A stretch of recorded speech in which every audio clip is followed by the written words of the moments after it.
very soon thereafter, just a couple of months after I left the accounting firm, I figured out the opportunity to buy a building opposite Marshall Fields, which was the Store for Men building, and it was full of doctors and dentists, 25 East Washington. And Marshall Fields at that time was in some trouble, and I managed to get a couple of South African guys I knew who lived in New York, begged them to come to town, and they bought the property.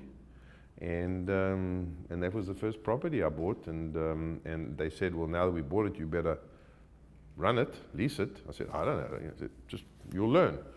And that's how I started. And so my expertise was downtown, Wabash and Randolph, office on top, retail at the bottom. I redeveloped all the retail, brought a lot of tenants in that were suburban tenants for the first time, like Joseph Bank, which were, and put them on the first floor and the second floor, so they didn't have to pay such high rent just being on the ground floor.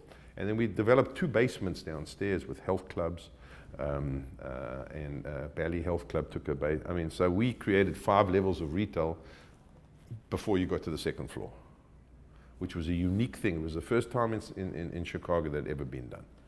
That you had. That was your first building. First building, 25 East Washington. And so I focused on that, and I became known. I had started having understanding of what rents were, and office space, and retail. And then I started collecting